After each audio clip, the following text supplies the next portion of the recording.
impressive stuff. We actually, these two gentlemen as well, work with me in robotics, and they can introduce themselves, but we're impressed by what you guys are doing, and eager to offer our help. We're going to be trying to come by each maybe once a week or so for the next few weeks as you finish up, and be available for our semi-professional input in what you're doing. So, nice to see. May I ask our colleagues, other colleagues to introduce themselves? Yeah, I'm a new, I'm a postdoc working with you that same year, and yeah, my background is just robotics, so any help I can give, happy to. Could you please? So my name is Ani Mazumdar. I'm also a postdoc in Steve's group. I do most of my work on walking robots and underwater vehicles and other kinds of drones, so I'm really excited to see the kind of stuff you guys are working on and hopefully help out a bit. So the Sandia group has graciously offered their time on Tuesday, Thursdays afternoon when you are working on your projects. You will join your teams, and then they can actually help you, give you clues, guidelines, or help you with improving your designs. They are experts in drones, robots. That's what they are doing for the top research, and it's a great opportunity for you guys to get to learn and more about the project that you do.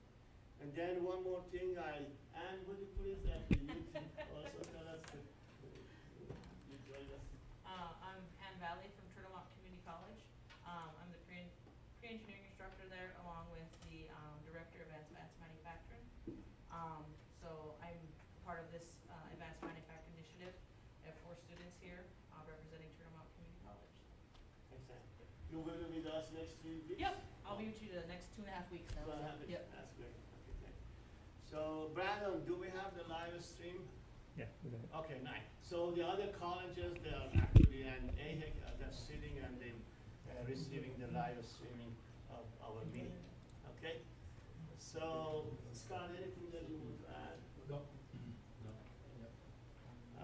I think everything is, I keep asking, talking to you guys about the process. It seems that it's tough, it's challenging, but it's a good challenge.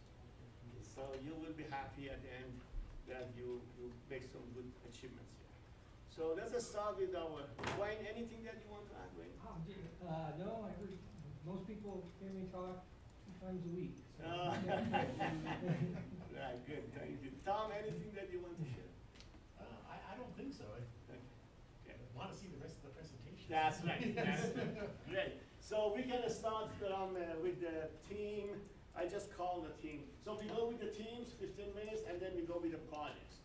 So the project leaders will report on the, we have 3 projects. We have the rover project, we have the drone project, and we have the Alexa computational linguistic project that they will report. So who wants to go first? Turtle Mountain does. Turtle Mountain! Yeah, your instructor's here.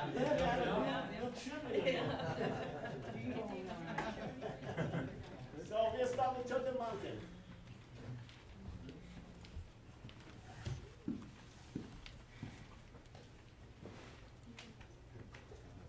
So someone can take the time. Kyle, would you please control the time? Ooh, fancy. Okay. Time. Hello, this is the Turtle Mountain Group. I'm Shamisa. I'm a student here at SIPI, and we will just go ahead and get right into it. We have a lot of fun making cool, funny photos. This is our team. If you guys want to introduce yourselves, go ahead. I'm Trey Blue, and I'm from Turtle Mountain Community College, transferring in the fall and studying civil engineer. I'm Kyrell Breesian, the Black Ranger.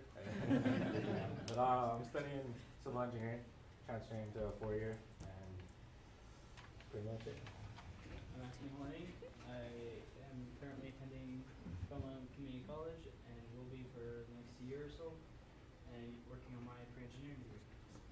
I'm Walter Moore, and I too am working on my pre-engineering degree at Turtle Mountain Community College. I'm a sophomore this upcoming year, so I'll probably be there for another year, and then I'm probably going to transfer to NDSU for electrical engineering. All right. So first off, we have a couple of things that we're looking, projecting, and then each team member will kind of go into their own personal challenges and experiences this past 2 weeks. It kind of covers the whole team.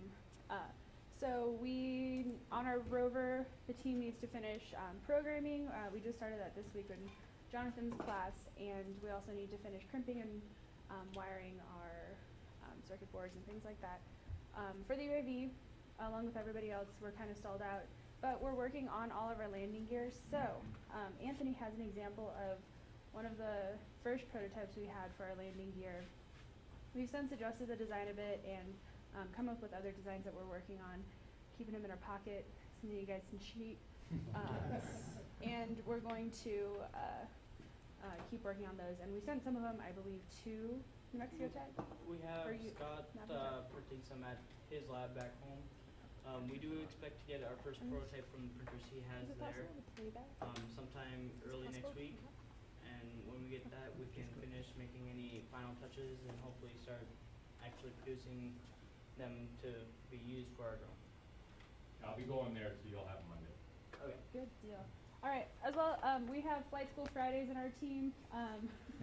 We fly drones on Fridays just as like a team bonding thing. These guys are getting pretty good. This was a picture of 3 of our team members flying, and they were doing flips, and that was last week's topic. And it's a lot of fun. And here's a video that we took from, it says unavailable. Well, there's a video that from UNM when we went to go visit the civil engineering department. It was a lot of fun. We learned about polymer cements and composites. Yes. But this is a really cool hydraulic press that we got to see how that version of the cement was going to take. Do you guys remember how much it was? 159,000. Yeah, it was like This a lot. one was 50-ish. This one was 159. Yeah, The this one was- sideways, other one was was sideways, sideways was was half. Yeah. like 50 something. All right. Was it 55. 55,000? Good deal. So the vertical version of it was stronger. Nick? Oh wait, I can do it. All right, go for it. All right. Don't mind the picture, but some things I worked on was the landing gear. It's not that one, but it's a different one. It'll be attached to the body, the middle, and it'll have like 4 legs coming out. And I don't know, the one that we pass around now is kind of like a training wheel thing. If it's off balance, it'll bounce back and forth. And some challenges that we faced were designing the landing gear, not having the parts for our drone, which we call the Millennium Migazy. And Migazy in our culture means eagle, so Millennium Eagle. And we needed female pins for crimping in our wires for the rover. And some social things that we've done in the last 2 weeks as, I don't know, a group. Mud volleyball tournament we had, that was fun, dirty, but you know. Basketball games each week, we played Monday, Tuesdays, and Thursdays, I think. 2 games a night against people from around the city. That was fun. And play with Tom too every other night. Sometimes he doesn't play, but every other night. On our team though. Never on our team. Well, I think one time he was on our team. Pool tournaments we had at the dorms. Lance actually won one. I don't think he won the other one though, but that was fun. Competitive. Late night food and Walmart runs. And last week I think we went to the zoo. Met Anthony's relatives. Just kidding, Anthony. Just kidding. But for a side project, I'm possibly thinking of doing a fidget spinner on a 3D printer or a phone case. Alright. So I've been working on the rover, mostly all the soldering, and I got done with that. So pretty much I've been working on is just the rover, and they've been kind of doing the reverse engineering on the landing gear. Some of the class experience, everything's new to me mostly. The only thing I haven't, or that I'm used to seeing is AutoCAD. But every day it's a new challenge. Like I said, I'm new to NetLogo, programming, SolidWorks, and some challenge. I'm actually taking a class back home. So I'm trying to do both of them, and it's finals week, so this was a challenging week for me. Social experience, basketball, mud volleyball, we both played, same thing. Socializing with new people, finally like talked to a person from NTU again. Hung out with these guys. I mean, I've been meeting new people around here. I like it, connections, developing. So. And then for a side project, I'm undecided yet. I'm kind of seeing how his fidget spinner turns out.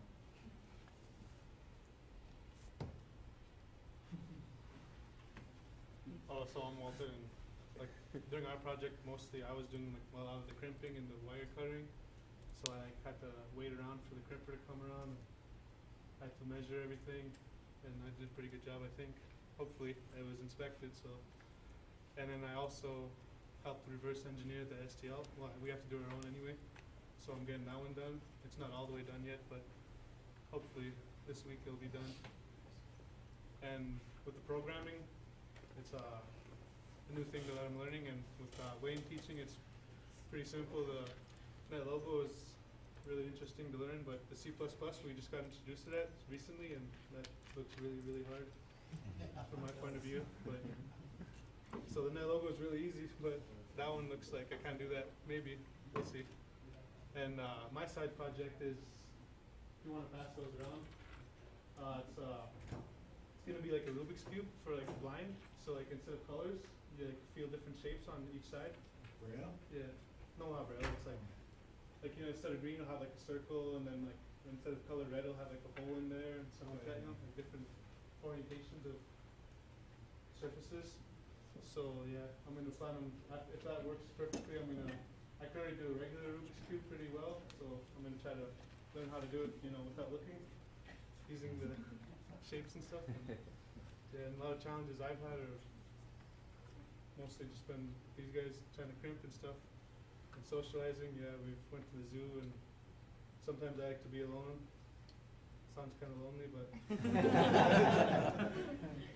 but yeah. Most of the stuff I do is just with these guys, like going to the zoo and going pool and stuff. I'm Anthony. That's so crazy.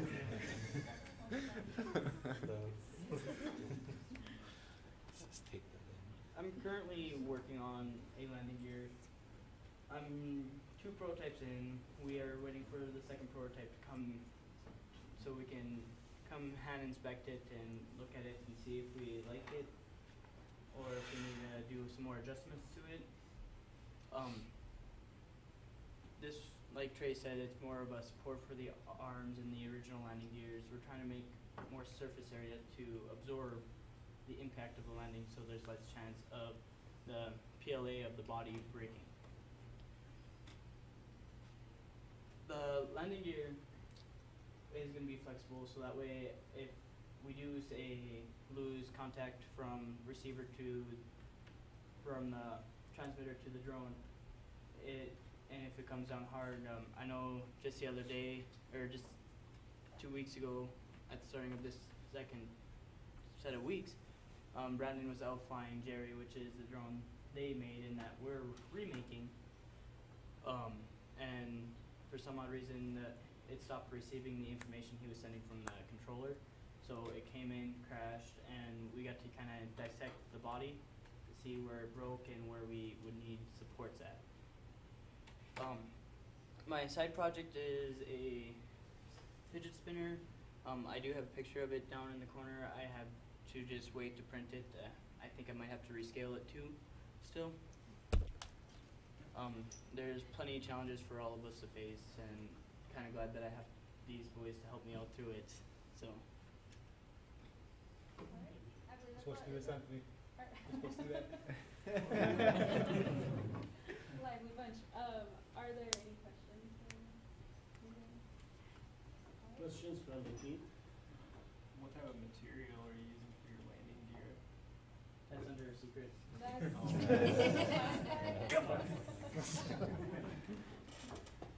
Can you tell us what was the challenge that you had to send it back to NTU to print? When we saw how it printed here on the printers with the flexible PLA or the flexible material, is that we didn't like how it was almost formed in squares, connected. So Scott came to us with a proposal that he does have a printer that can print with flexible, and he did say that when things flex a lot, eventually where the main points where it'll flex at is they'll harden, stiffen eventually after time of use, and that it'll eventually snap. So what he proposed to us is that we get a better quality STL file to him, or to his team back at his lab, and they would print it off for us, and they'll actually insert, what was it, Kevlar? Whatever you want, carbon fiber, Kevlar, fiberglass. Into it to help avoid the snapping after wear and tear. Scott, was this offered to all teams? Yeah, well, they came to me and so, yeah, I offer all of our services to all the teams. Sure. The one that we have here, just, I saw their design and the one that we brought here just is too rigid to do what that is. Fatigue, also. Yeah, it's just not gonna give them the shock absorbance. But the same printer with different material at home will give you some shock absorbance. These are the exactly things that we like to hear, the challenges, the problems that and you are sharing this. And I do believe that when I finally got the file was too big for the platform, or the diameter of the circle was too big for the platform.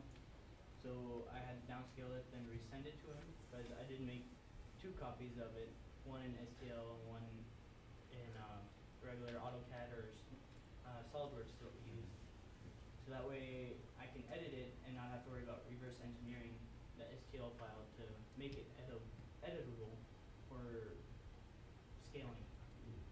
And I believe that even after I got that to him, he did have 4 misprints. Yeah, so that, yeah, we had some printer problem. Our carbon fiber, or our fiber head on the printer went bad, so I had to order some more of those. So, Great, Anthony. Questions? Thank you. And you, Esther.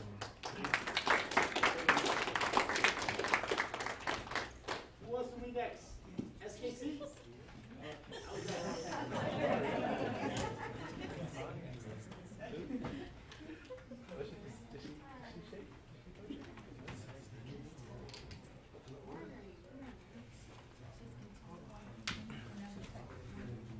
I was just gonna.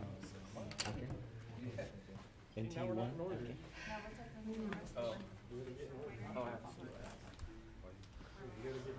Oh, back in order, okay. Good Hello, afternoon, everyone. everybody. My name is Travis, and I'm assigned to Team SKC. And Hi, I'm Morningstar. I am from Missoula, Montana. I go to Salish Community College up in Pablo, and I'm working on getting my degree. I am currently on my 2nd year of engineering. So this year, hopefully, I will attain my associates, and from there transfer out. So. Hi, I'm Neil McClung, and I am computer engineering. That's what I'm going for, and from Polson, Montana. Yeah. I'm Justin, I'm from Ronan, and I'm currently studying information technology at SKC. I'm Gordon, I'm studying electrical engineering. I was admitted to, or accepted at Montana State University, so I think I'll go there eventually, maybe after this next semester or following. parts that were completed, on the rover, we have 3 parts that we've completed on the 3D printer, the motor mounts and our the casing that holds the motor. And for the UAV, we printed the arms. We had the plates printed by Brandon, and there's little tiny spacers instead of actual screws, like the metal screws. We're using the 3D printed screws to see how that would go. We're still thinking about legs.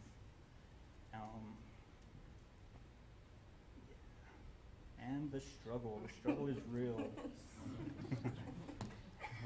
All right. Oh, am I up? Alrighty.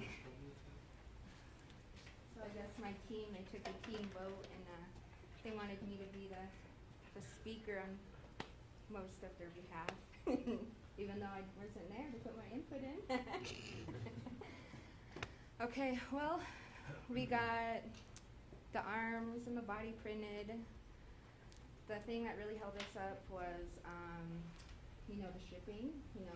We're not in Oregon, unfortunately, and that really held us back. So hopefully, when those parts do come in, we'll be able to get them together and be able to get the UAV off of the ground.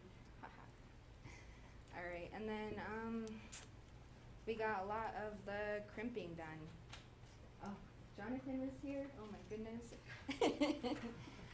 The crimping tool. Out of the group, I'm the one with the, I'm not as shaky as some of these guys, but I do like almost all of the crimping. And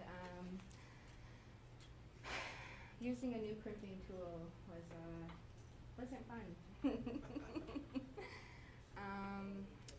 I haven't really been working too much with the programming. That's not my area of expertise, but I am picking up.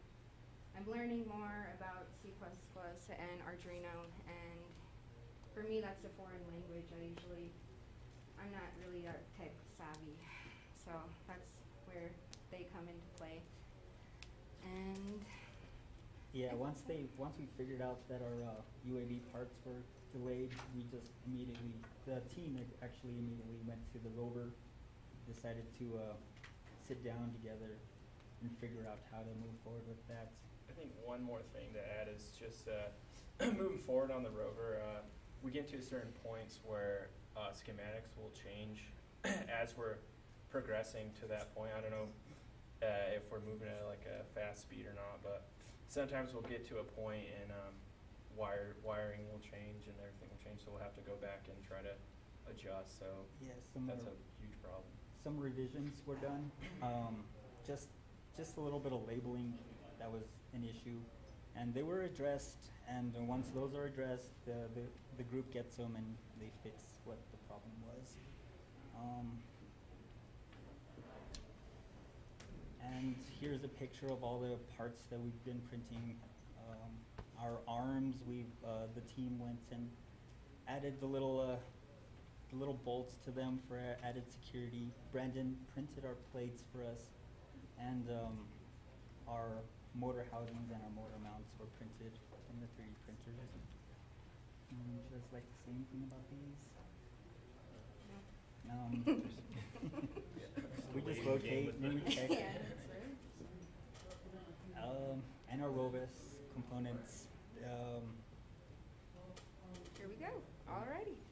All right. There. Oh, I thought the little thing would work, but we can't do that. Here we go. All right, right here. That's my beautiful work right there with the crimping tool. All right. So there's all the motors, the driving and steering motors. This is the end goal right here. Hopefully, it'll be a little bit more, not as pink. But that's what we want it to look like at the end of these 4 weeks. So Morningstar and Gordon have been working on their motors, getting them labeled, getting them inspected, asking Tomzak what they can do, even though they've kind of like so they finished this, and then Justin would be kind of soldering, making sure everything is in place. They were missing a couple of pins here, all because of misinterpretation, or it wasn't in the drawing. And once we figured out that we needed those pieces, we had to go and fix that. On this part here, so we have these motor mounts printed, and we're going to see if we can start printing these little parts. These things are going to be the longer parts on them, so this next coming 4 weeks we're going to be focusing on making these. I'm not sure if we're going to make these bigger so it can make the wires go in a lot easier, but what the SIPI team has done, the wires fit pretty good in them for now. Our whole entire institute has been taking some tours. Our first tour that we went to was at C&M Fuse Makerspace. And would you gentlemen like to explain how your experience was? Oh, the makerspace was great. They had for me personally, I like to snowboard, and they have a snowboard press. Apparently, a guy makes snowboards. Yep, right there. And hopefully he gets back to me. I guess I'm gonna get back in touch with him because I really want my own snowboard. Dude, seriously, I can made. Cool. That is a pretty cool machine. The man who was working at C&M Makerspace, he made this machine from scratch. And these are tubes from a fire hose. Oh, I'm sorry. how do we go back? Anyways, those tubes from a fire hose. So what happens when they're making a snowboard is they fill that those fire hoses with air, compressing and pushing down on top of the boards and like letting it sit overnight so it stays. Yeah, Marty's a pretty ingenious guy. He started making these snowboards out in Gallup. Oh wow, yeah, that's cool. Like seriously. That is pretty cool. Alright, good. Oh, okay, take it away. Alright, well, I hopefully, let me see. I need to word it. Morningstar wrote a proposal, and she would like to work at Makerspace. She is a certified welder, and planning to make a big sign. Yeah, it'll be more down in the slide. I'll get into it when there we go. So in between the field trips, we've been taking classes, discussing things that need to be done, working on CAD, figuring out how to work the 3D printers, working with the interns in their office, just talking to them, working with SolidWorks, getting everything inspected by the mentors. And yes, during a class session, Jerry did crash, and this is what he looked like. There was a break right here, and the camera did break right there, and I'm not going to touch this thing anymore. And our next field trip was to University of New Mexico. Students observed the compression test simulation at UNM, where a cylinder of concrete was pressed down just to measure what it would take to crack those cement blocks. I don't know. My experience on the tour was pretty interesting to see all of that happening. You know, it would be good to have that kind of like stuff happening here, but to see it and it's available there, it was nice to see. It was something different. We also got to see where Morjka was working, where she makes carbon fiber composites, and that was pretty interesting also. Took her tour of UNM, saw a turtle at the duck pond. What's he doing at the duck pond?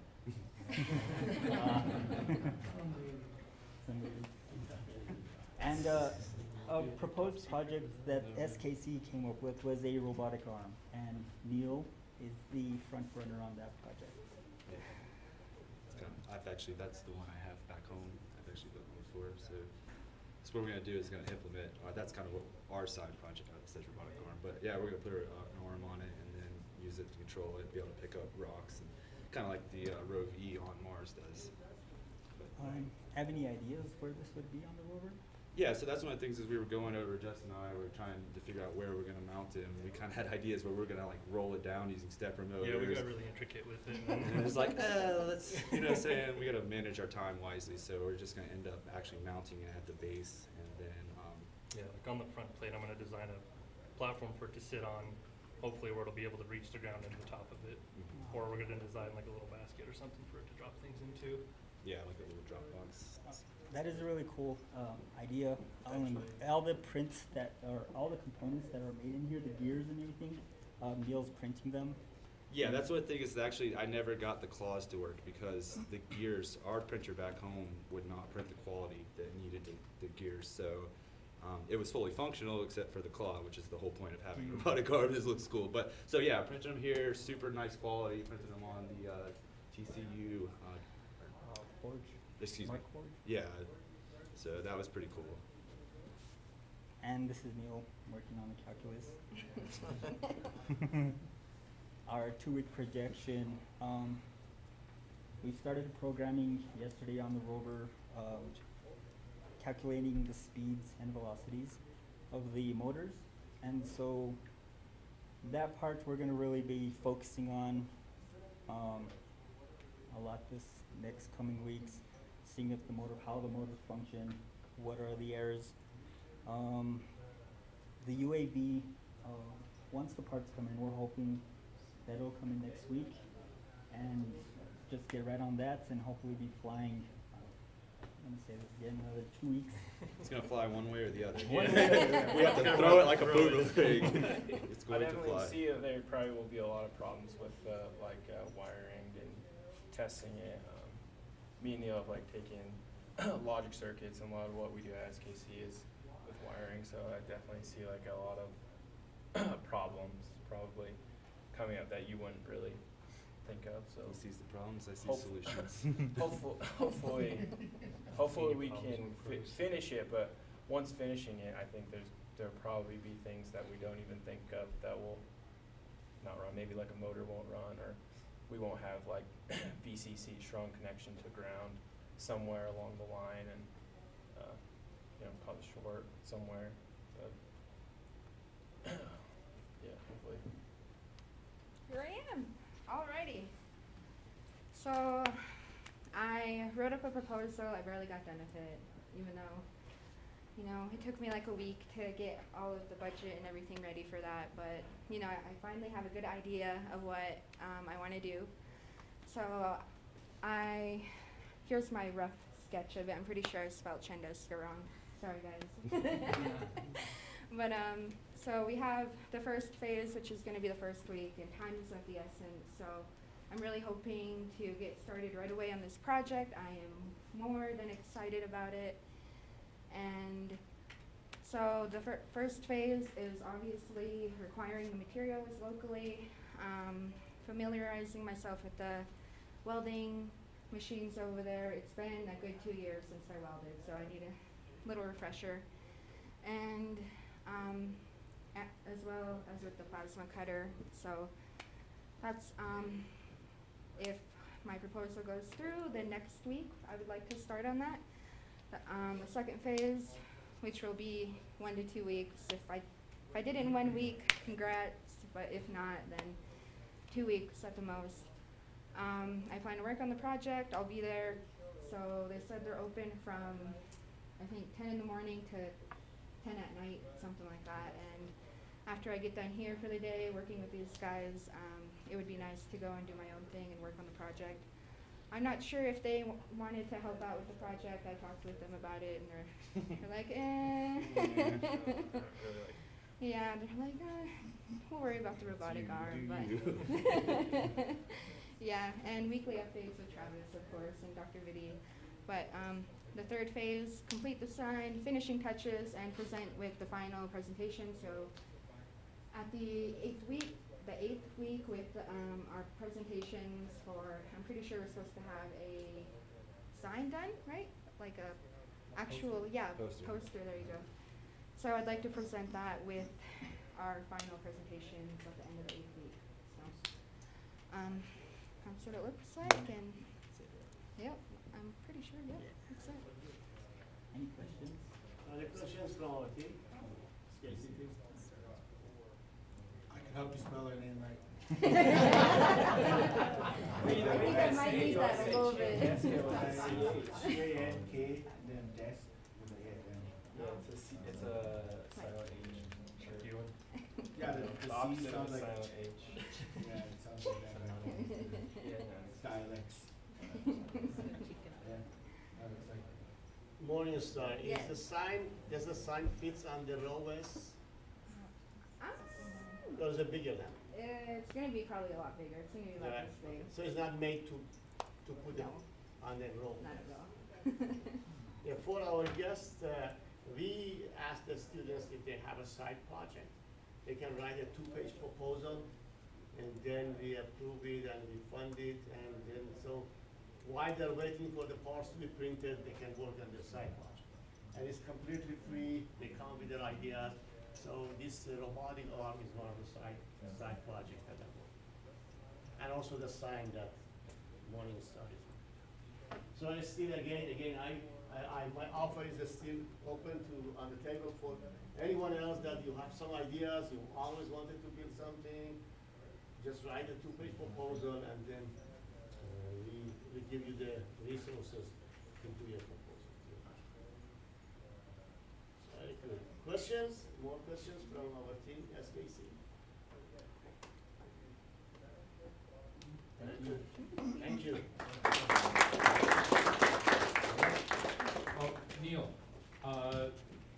inspection of your gears, do you have the file that your gears are made from? I have a vision system person coming. Yeah, the files. So we can, show you how to inspect, a small piece like that. That would be using great. That sounds 2D awesome. vision system. So the nice thing is that the project is linked with the courses, so they actually learn it during the courses to analyze it, to understand it, and then implement. So they go back and forth between the projects and the courses in order to improve their projects. And then of course you take it back to your home colleges and you keep improving it based on the experience that you have. Very good, great. So we can go to the next one. Yes, please. And to you? Oh, we're already up there. Okay, okay, great. So we go with the NTU team. Okay, so we're Naval Technical University. As NTU team, I'm Adrienne Tenneker, and I'm in the Industrial Engineering program, and I am a senior, so I have about one more year left before I get my bachelor's. Good afternoon, everybody. My name is Joshua Toddy. I am also a student at Naval Technical University. I'm an industrial engineering major, and I'm also getting my minor in mathematics. Hi, I'm Chris Davis, electrical engineering major. I'm also a senior and minor in mathematics as well.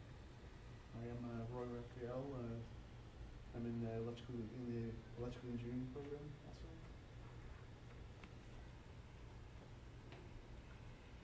Okay, so the two of the projects that we're doing is the UAV and the rover. Just a quick background, there are students recruited from 6 participating TCUs that are here for the next 8 weeks. And then they're taking classes, and the information that they're getting from those classes is what they're using to redesign these projects. One of the things that I've been doing is the 3D printing for them. So I've been using the MakerBot and the Mark Forge, and I've been learning the programming to run all of these. I did print the motor housing for them, and then I printed the motor mounts.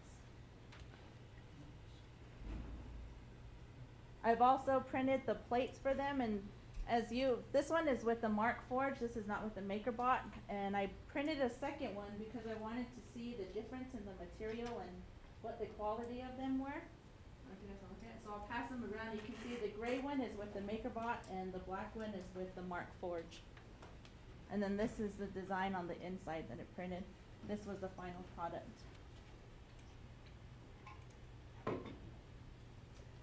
Alright, so a big part of our project is reverse engineering. As it is, we have these files for our drone. They're all in STL format.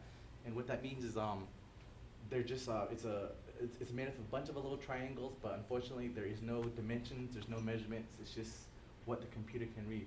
And right now, as everyone's working on, we're just redesigning the drone, we're trying to make it better, you know, lighter, better landing gear, any kind of way to make it more efficient. So, with reverse engineering, what we have to do is, So what we have to do is, well, in order to, we want to do different kinds of landing gear, but we really don't know the dimensions of these screw holes, how far apart they are, the depth, the thickness. So in reverse engineering, we import the STL file to SolidWorks, and then we have to get it set up coincident with planes, and then from there we can actually import a new part, and basically we just kind of retrace over the existing parts. And from there, once we get everything retraced, then we can extrude to its thickness, and once you get that done, we can actually put the dimensions on it, and we're able to actually physically see what we're doing, and then we have the part all dimensioned out for us to work with. I kind of went ahead myself over there, sorry.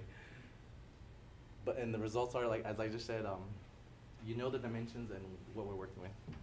And as this is in SolidWorks, when you import an STL file, the part is surfaced with a lot of various triangles. That's how the 3D printers read the part. And then right here is so this is the base plate for the battery holder on the very bottom of the drone. I actually was able to just kind of retrace everything in SolidWorks, and now I have a two-dimensional template of what the part looks like. So eventually, once I can extrude it to any kind of dimension I want.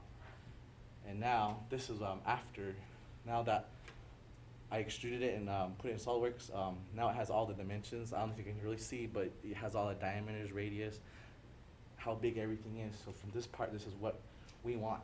And the only thing with the reverse engineering, it's very time consuming. It takes a while, and like it took me an hour, like just almost a full day to finally get everything going. But this is the end product that you want. This is what we want, so we can work with. That's it.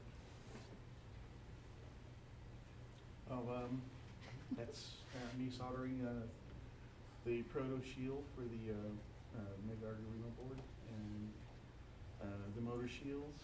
We had 4 to do of the motor shields, and there was a lot of wire connections, little wires that we had to add onto the proto board. Took a while, and then Kirsch and I shared the duties on that because Joshua was working on the first engineering stuff. So there's the finished boards there. It was really tough getting. Is some really delicate work. So we actually burnt a header and had to replace a whole piece there, even though we had to scramble to try and find another piece to replace that one we burnt. But other than that, it came out pretty nice. Okay, so this is a finished work, I guess, with the 3 motor shields, which is stacked upon the Arduino Proto shield, and at the bottom is the Arduino Mega shield. So the main thing with this controls the whole robot through the integrated development environment using Arduino code. So what it does is just dissipate powers to the motors, to the robot, so it can function and have movement. Also what it does is writing code within the Arduino environment with C programming, which is pretty simple. With that, just gives movement to the robot. Oh, and this is actually, everyone's talking about we're finally starting to intermingle and talk to each other, because as it is, we're only assigned to our own colleges, so that's kind of I see the downside, because everyone stays in their own cliques. But we're about halfway through the program, and we're finally starting to talk to one another. So today I organized the whole lunch buffet, and this is the post pick we had at El Pinto. And SKC really loved it. I'll be happy to show them a different part of Albuquerque. But then like Kyrell, I spoke to him for the first time of the day. I heard Years of War, and I'm like, that's my game. And that's how we started talking. And with Neil, like, he was talking about math and physics. And I was like, wait, what? And we just went from there for like, what, 2-hour conversation.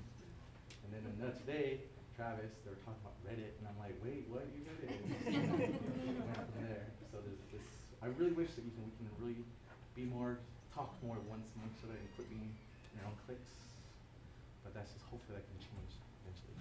But anyway, there. Sounds good. That's it. Great. Questions from our NTU people, NTU team?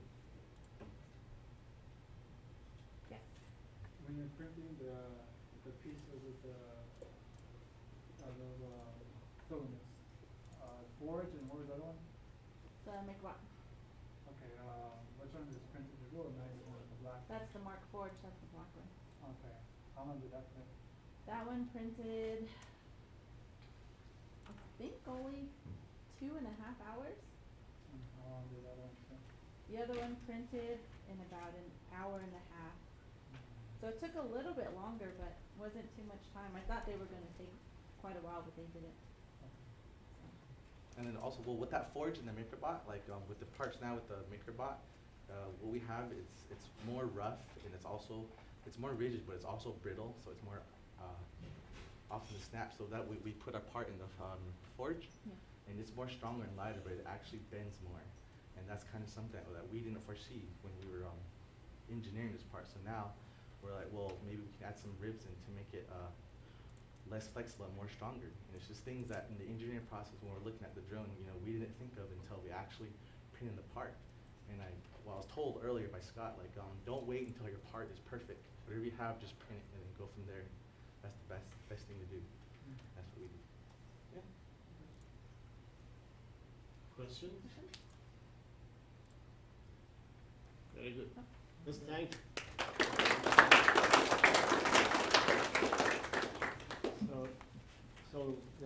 So we have the contestant, please.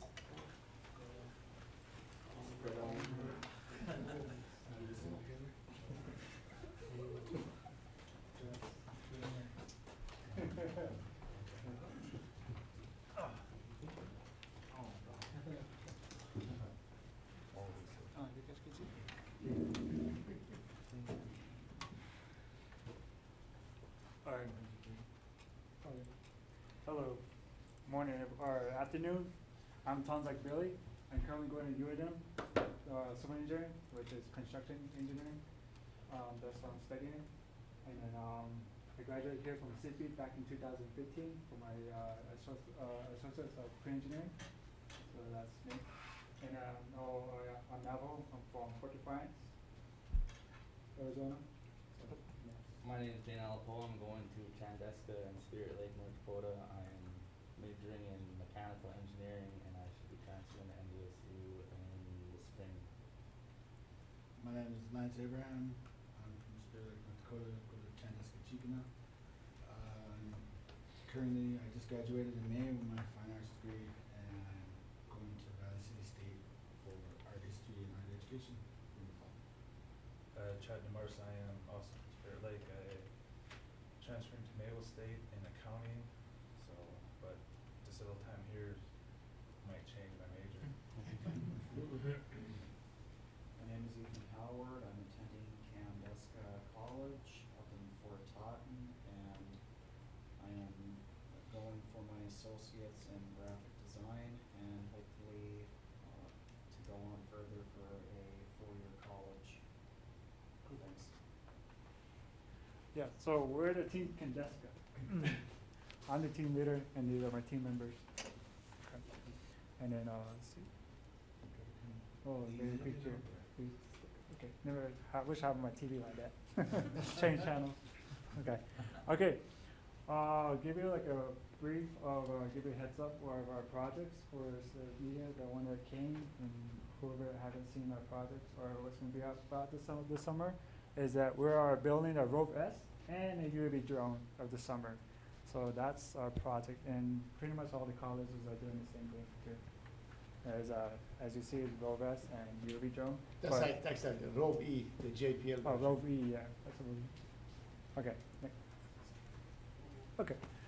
Okay, Chad and Lance, can you give what have you guys done so far, or Rove S? Yeah.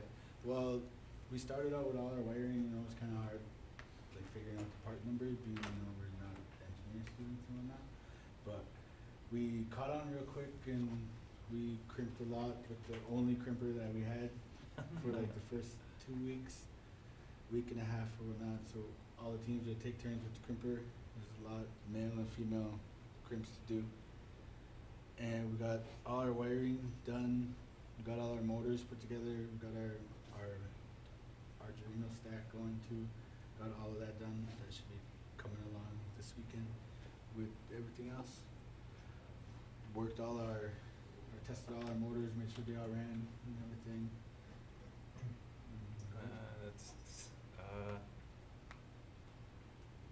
Pretty much touched on all of it.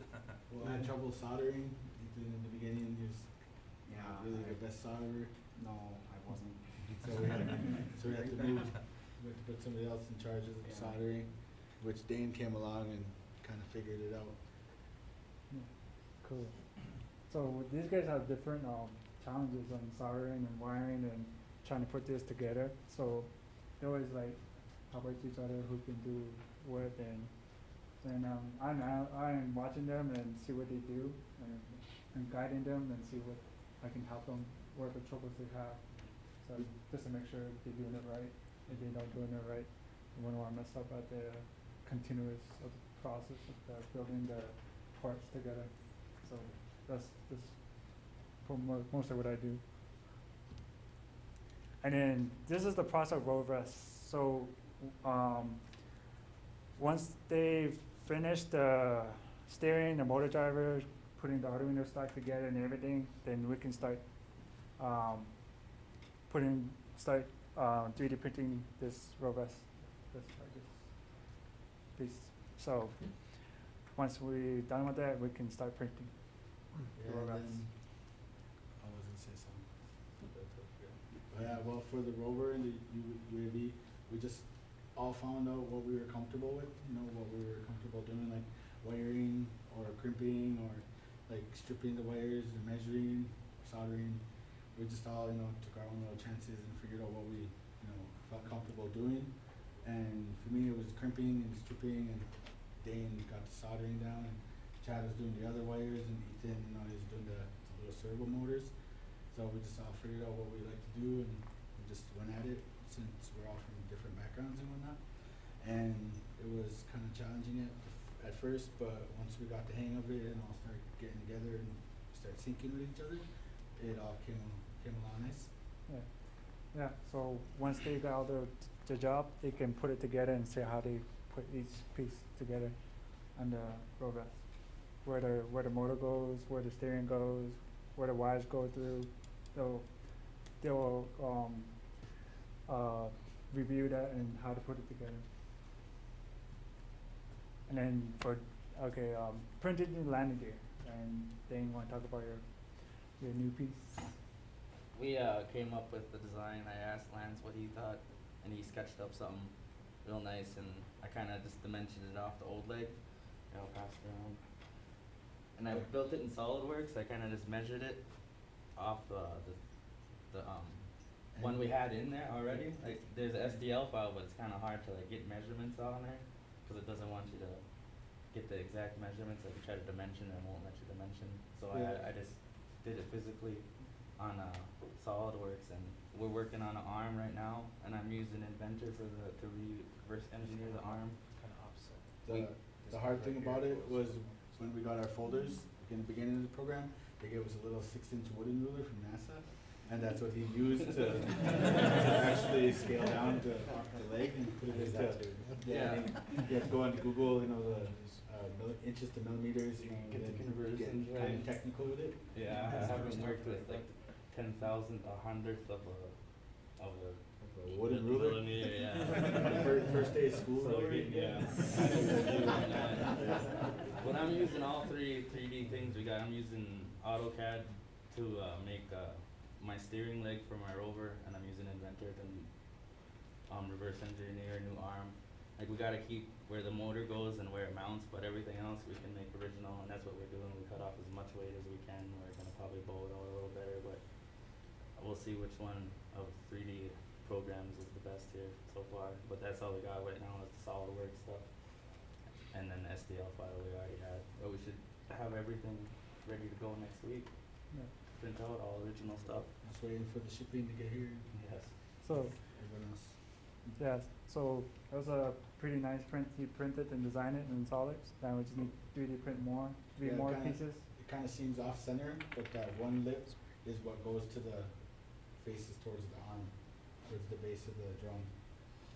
So, as we mentioned earlier, then this is all the pieces that Brandon prepared for us to print, and then I showed these guys how to work with the printer, the 3D printer.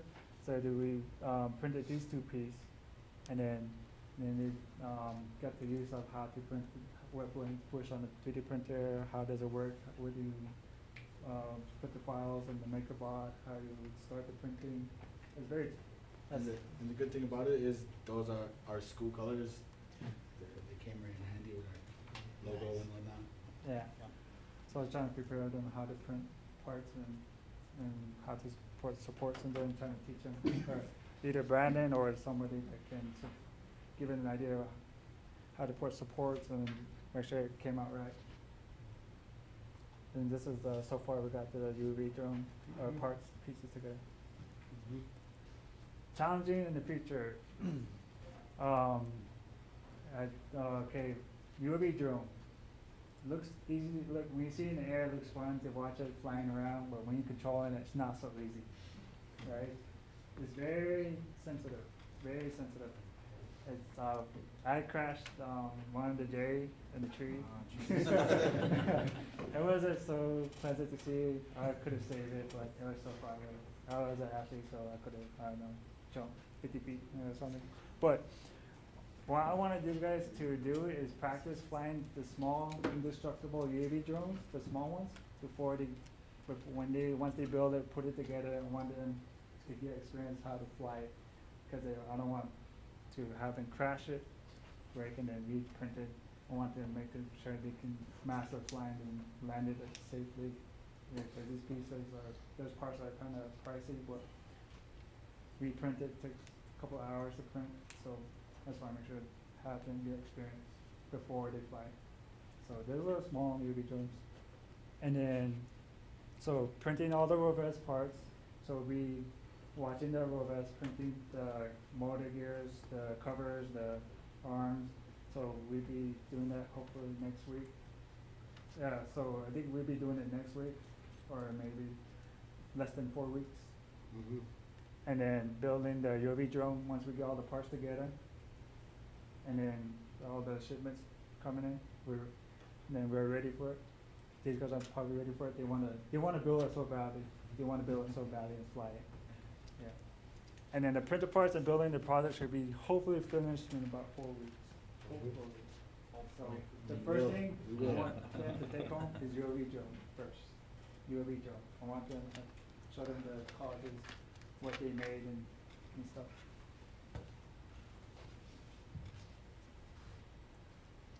Questions? This is our ROVS. How far it look like? This should be look like that, but we still work on it. And this Jerry. So yeah, with this buddy on top. This guy, you know, you can see him. Yeah. So questions? Questions from our team? Okay. Okay. Thanks a lot.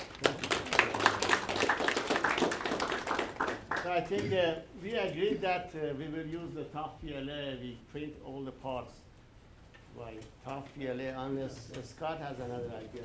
Scott. Yeah, so we have also an Object 30 Prime, which is another 3D printer that's a PolyJet printer. It prints plastic parts, but it's a resin.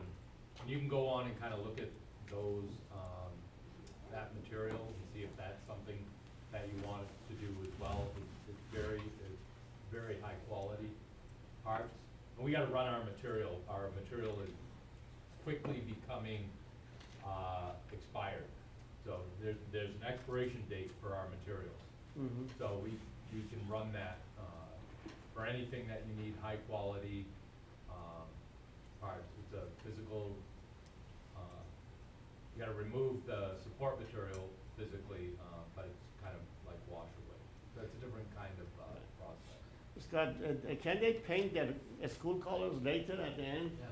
They can add the paint. Yeah, you can paint any plastics. Yeah. And also start thinking of coming up with a name for your rovers. Your own native names or a school name for your rovers and for your drones. So anyway, we have extended the hours. On Tuesday, Thursday, Brandon and Tom are here till what, 8 o'clock? How long you stay extra? Till 7 o'clock. So if you want to catch up with your printing, your design, we have 2 days that is extended hours. And remember, next week, all Monday, you have to yourself to catch up with your building manufacturing. So anyway, so these are the teams, these are our manufacturing teams, and then we have our engineering team, our R&D teams. And those are that actually do all this design and developments, and then they share it with the teams, a basic design, and the teams work on it to improve. So I'd like to ask from our engineering teams to come and tell us about the state of the project, where we are, and then if they're optimistic that we will finish it in 4 weeks. I like to change the order. I like to ask for our Alexa team to share with us the different flavor. We learned about printing, 3D printing. They like to talk about how they are integrating the Alexa module.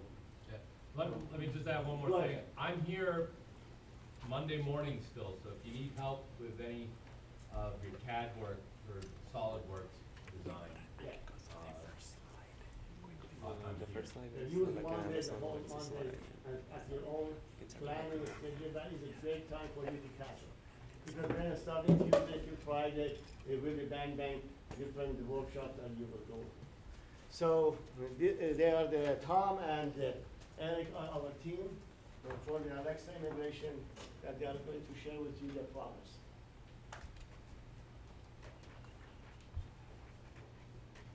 So, hello, good afternoon. My name is Eric Santillana. I come from the University of Puerto Rico at Mayagüez. I'm an intern here through the NASA Sarmaton REU project. So, and this is my coworker.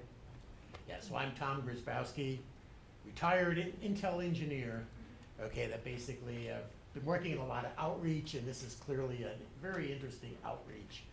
And actually, for the last year, I've been working on sort of voice recognition and using that on sort of model vehicles as well as robots. So basically, when we talked with Dr. Nadi, thought that this is a great way to actually sort of integrate this, okay, into this RoVS. So what we're using is Amazon Alexa as an interface for trying to make the robot more AI, like more intelligent. So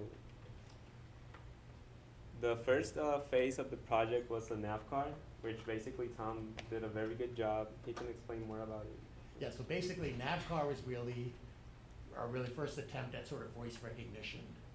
And what it was, it uses basically a hardware voice recognition module, then wired into the Arduino portion of the robot. And then we basically verbally tell the robot to move forward, reverse, turn left, right, different speeds, and like. One of the interesting things about this particular module, it also allows you to go in and program it in arbitrary languages. So what we did, and we got very interested in that, is basically in Dene, in sort of Navajo languages, as well as some of the local Pueblo languages.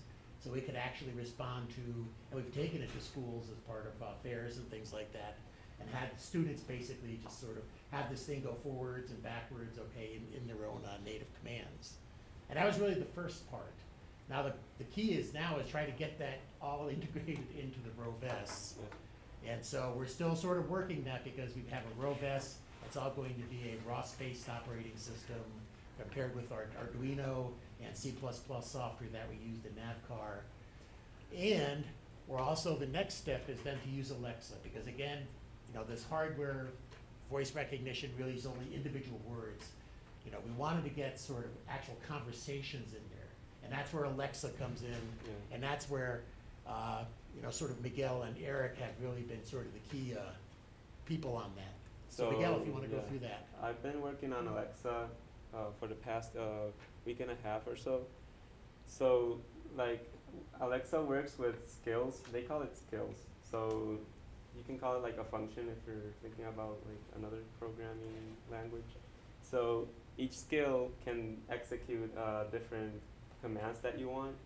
So basically, I worked on a frequently asked questions skills with Dr. Nadi. He got me two workers from SIPI that could get me all of the questions that they frequently asked questions that students and on outreach and all that. So basically, we want to use Amazon Alexa for English because I played around with it a lot, trying to make it understand Dene and other native languages, but it's not good at recognizing because it goes through like a dictionary phase where if you speak to it, say a random word, it would like take an existing word in the English language and it would map it to that word. So you can't speak whatever you want to it because it will always like try to understand what you really meant in English. And right now Amazon Alexa only has English and German, and Nadir's son's working on Japanese, the Japanese language on the Alexa. So what we want to do, that's work in progress, is make Alexa understand English commands, so faster, forward, left turn, reverse. And we can use that on the RoVS, so integrating it through ROS, which is the robot operating system. Maybe use these commands so we can make the robot understand English commands on the movements and all that. But the facts function, it's completed. So what we want to do is try to make the Amazon bridge to ROS, so we can also just use that fax command because it's already done, and I'll demo it because I have the echo dot right there. And we can use the ECBR module for native languages, or even Spanish, because a lot of New Mexican folks are Latinos, so it will be good to have Spanish commands on that too. So basically this is all the questions that are right now on the Alexa function. And the way Alexa works is you have to say Alexa so it can start hearing you. And right now it's in mute mode, because each time you say Alexa, it will automatically listen to what you have to say. So you have to use the wake word, and each function you program, you have to make it so the function's name is the wake word combined with the function's wake word. So the function wake word is an introduction. So I'll demonstrate it. And Alexa, launch introduction. Hello everyone, my name is Roves. I'm an outreach robot for SIPI. You can ask me questions about SIPI. Now, what can I help you with? How much is tuition? SIPI does not charge tuition. SIPI charges fees up to $590 per trimester for a full-time, residential student. The fees are less for commuter and part-time students. Can non-natives attend SIPI? No, only American Indians enrolled in a federally recognized tribe may enroll at SIPI. Is there a health clinic on campus?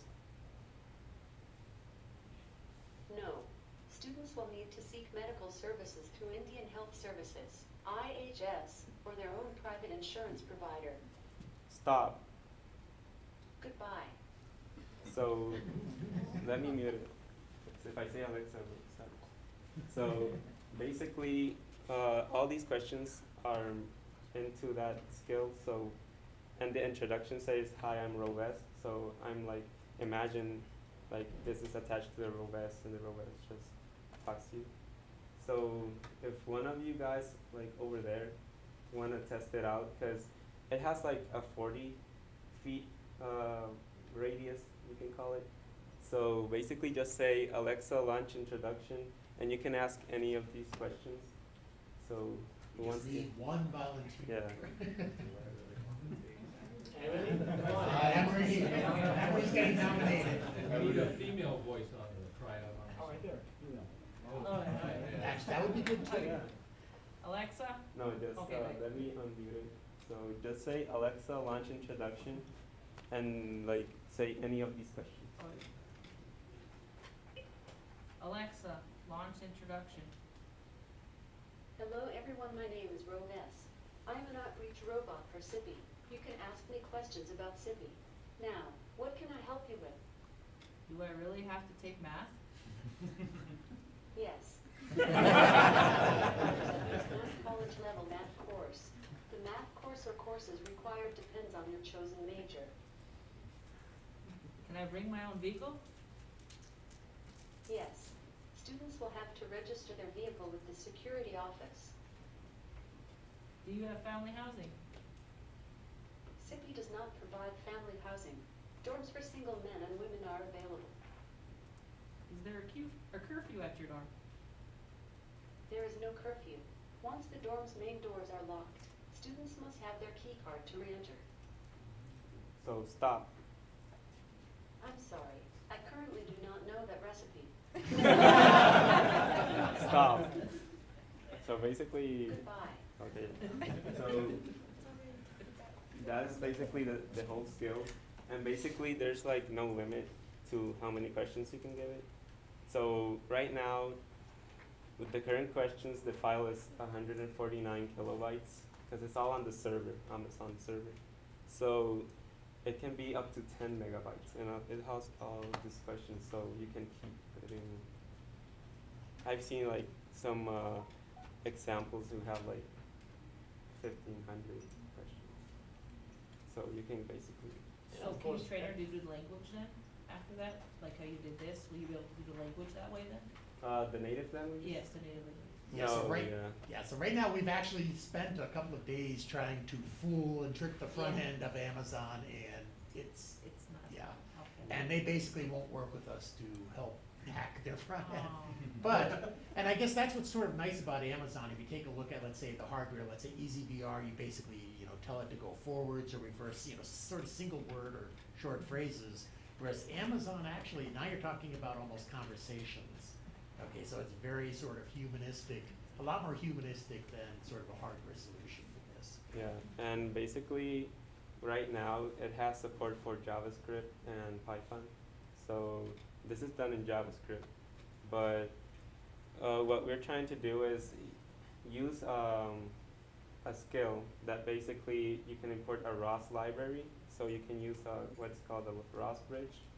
So you can use ROS through they call it WebSocket servers. So you can interface that with ROS. So that's what we're planning to work on in the following weeks. So we can make the ROVS actually work with. As you see, there are two aspects. There's one, conversation. It can engage into a conversation, and also they're trying to interface Alexa with ROS. That's a bigger project that Alexa can control motor functions on the robot. Once they can bridge it to ROS, so you can talk to Alexa to control the motor functions. And that's a big improvement. That's a cutting edge research actually, which is going on, that they are attempting to do that. And then my suggestion is that every team assign one person to start working with this team to incorporate the frequently asked questions from their college on their robots. So they are working on SIPI, but I think it's the time that one member of your team can start working with this team and then come up with the frequently asked questions for outreach and then start building in, is that right? Building their. That's correct, because it's the perfect outreach tool, you know, robots for high schools, grade schools, conversational English, you know, it's great. And if you have any more questions you want to add, you can email me. There's like a big banner with my email and Tom's email, so you can basically email the question with the answer, and I can program it, so you can like make this for your college and adjust those questions. Great recruitment tool, like an outreach officer, that you can use it for your feeder high schools to introduce your college. And again, this is going to be attached to the ROVS, which is a really nifty robot, and so it really is a really good recruiting tool. So thank you. Thank you. Are there any questions from our Alexa team, NAFTA team? Is it possible to reprogram the wake word into ROVS instead of So yesterday I emailed NASA JPL who worked on the ROV. So, because I was wondering how they make the wake word ROV, and they basically said they worked out something with Amazon. So, Custom deal with yeah, There was a custom deal between JPL and Amazon. Now, we do have an Amazon contract, and it's possible we could get a similar deal, so We we're might going to be talk able about to that get a next week similar. when we're here. Yeah. At this point, they just limit you to certain wake words, but we love to use our own ROVS wake word. So team leaders, start meeting with Tom and Eric to start incorporating your native language of your college and also your frequently asked questions of your college. So you have something ready before you leave the college. Very good. So just to move on, we have about maybe 40 minutes. I'd like to ask Emily. Emily, would you please come? Emily is our team leader the project leader for our rover. And then he's going to give you a report on the state of the project of the rover. Do you have the file? Yeah. Brandon, do we have any audience on the other side? Yeah, there's 8 people watching. Do we have? Okay. So I'd like to ask the people on the other side if they have questions. Can they ask questions if they want? Yeah, they can type questions. They can tap this. All right. Hello, my name's Emery Solon. I'm a team leader for the RoveS team. Here are some of the people who I'm working with: Bradley Kay, Kyle Baker, Tom Zach Billy, and Andrew Wright. So in the beginning, we're trying to develop this RoveS. We're modeling after the Rove E, but we tried asking NASA for designs for the Rove E, but they said that they're not available at this time. So because they're not available at this time, we had to start trying to figure out a way of building our own Rove E. So we decided to go ahead and just try and go for the appearance as best as we possibly could, 3D print everything. And it was originally called the Tom Z, but then Dr. D said that we had to be called the Rove S. And then so Brad and Kyle went ahead and started designing the Rove S, well actually the Tom Z at first. So we went ahead and started building it all in AutoCAD with solid modeling. They worked very hard on making it. Here were some of the initial design parts that they made. The Rove S was actually much smaller than it is today.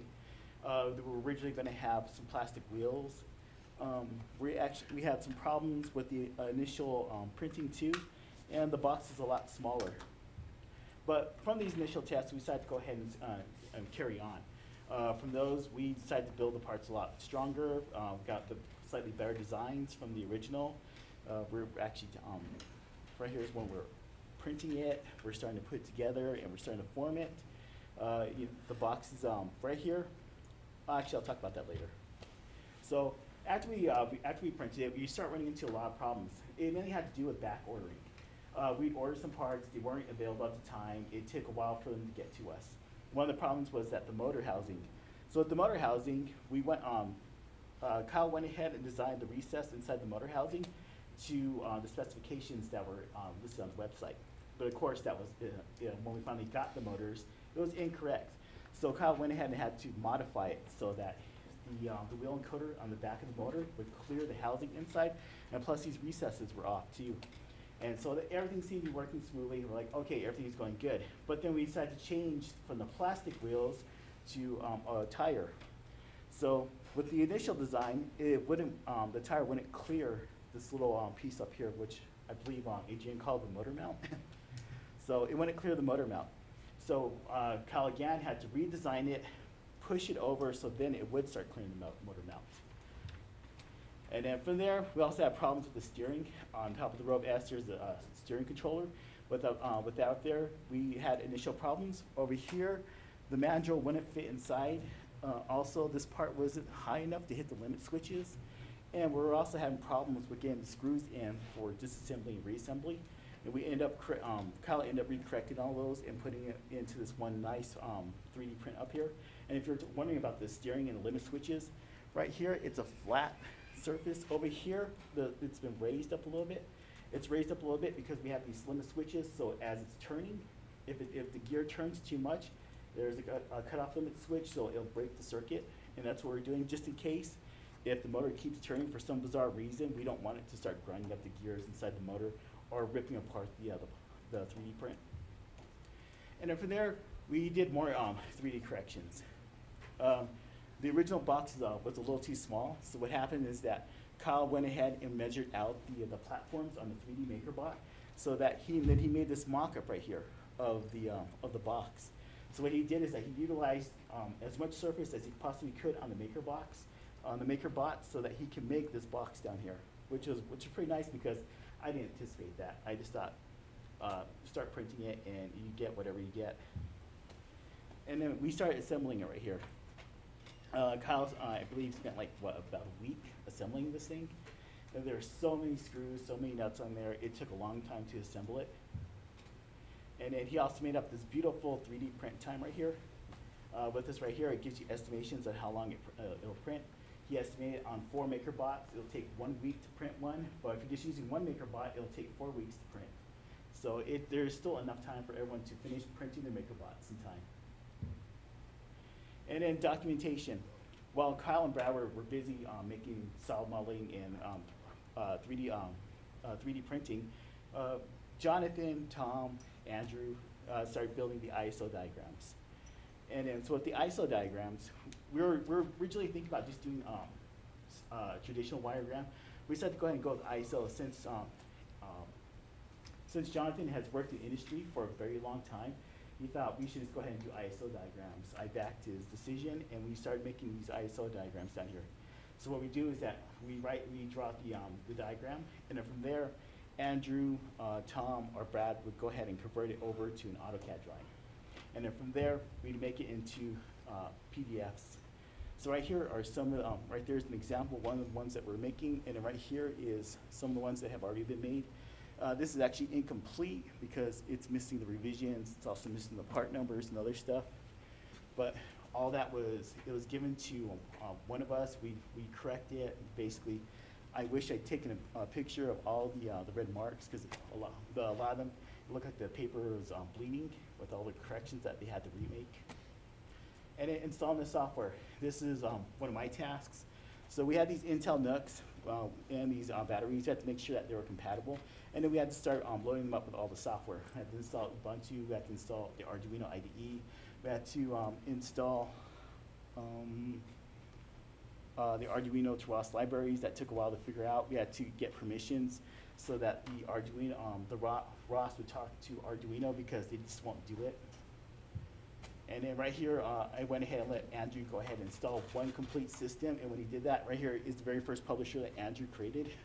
And I went ahead and took a picture of it. And then right here, where Andrew and I start working with these LCDs that we purchased, these cheap LCDs. They're not exactly the greatest. These are very nice right now, but typically what happens is that when you take it, when you unplug them, you plug them back in, you have all these horrible white lines across it. So right now we're trying to source new LCDs for user interface, and I went ahead and just put Jonathan's face on there and the Terminator face in there. And then Brad's been working on this head right here. So Brad been making the traditional Rove E head design, which is basically just this boring box with a blackout on one side, and the other side has a camera, and there's a couple motors in there with some LEDs. We wanted to make it more like a cartoon. So he made this Wall-E-like head that we like to put on top of the Rove S, which I believe, because it's supposed to be for outreach to younger kids, and I thought it'd be much better than just some boring little box on top of another box. So here's the wiring. Wiring was a nightmare. It took a couple weeks for us to get the wiring all together. So the wiring started. We had these horrible braidings, and right here is the user interface with the emergency stop.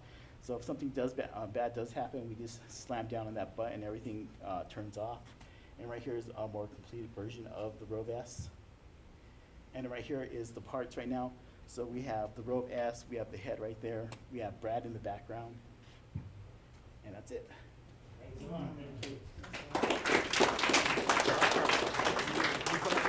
Questions from everybody? Thanks, Amy. I hope you have, oh, go ahead, Mr. please. How long have you been working on this? How long did it take to do this? We've been working on it now for, I think, about 8 weeks. Yeah. So, will it be possible to get it done within these next 4 weeks for us? Yes, it'll be possible for you to get it done within these 4 weeks. We're trying to iron out all the details. Right now, I've been having you guys print parts that we know we're not going to revise, like the motor housing and the part that goes to the motor housing. The part that steers, we're considering revising that, because right now, once in a while they fall off. Where the steering connects to the actual Rove S, sometimes they tend to fall off. I was actually considering redesigning that. I was going to go over with Kyle about that tomorrow. Thanks a lot. Question? Will the rover be done within the next couple of weeks? Yes. So we can see if there's any problems that we would like to revise ourselves? Yes, I was hoping to have it done in about a week and a half. This week we have a functional rover. Next week that rover should be moving once Jonathan and I start programming it. Most of the programming is already there in the Arduino. We see it connected to ROS and then connected to the controller so we can start moving it around.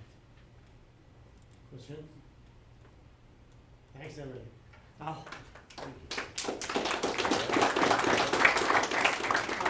I hope you appreciate the amount of problem solving this group are doing. When we put this program together, everyone was telling us that it's too ambitious. But this group, they take it and they take the challenge and live up to the bar. This is a real engineering design. It's not a kit that you get an assembly. every step they had to revise it, you have to change it, modify it, and those are the skills that easily is scalable up to a level like San Diego National Lab or other national labs. These are the skills that will be the same, doesn't matter what size of the project. So I'm really proud of the team that we put together and they're doing it. And then I want to ask the team leaders constantly on a daily basis, check with Emery, check with Brandon about the revisions. They are our engineering division. You are the manufacturer, factory fellow. So you feed back to them problems that you find when you manufacture it, and they tell you about their revisions, and their improvements. So from now on, there should be a lot of communication between the team leaders and the engineering team in order to finalize the project. So that's very well. And one thing that we like to start thinking about this is that maybe Dr. Aga can help us to, or Scott or Steve can help us to patenting this. This is a new product. It's not in the market.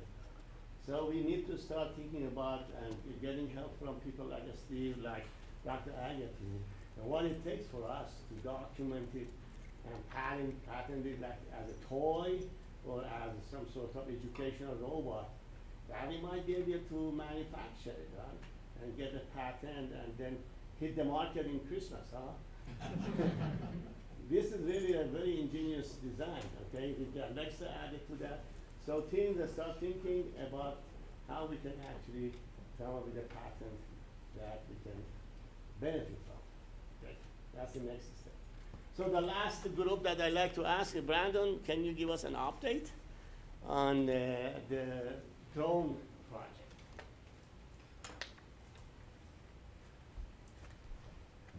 So Brandon is the project leader for the drone project.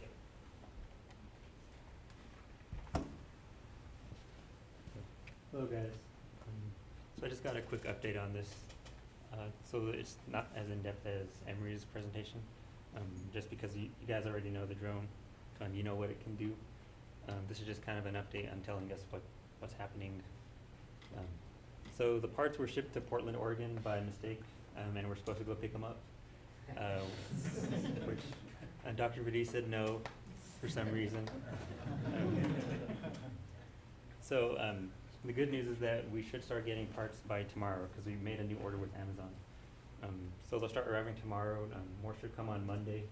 And there's some parts that'll arrive in August that are just for the live video monitoring, but we can work around that. We don't need those to get flying or testing.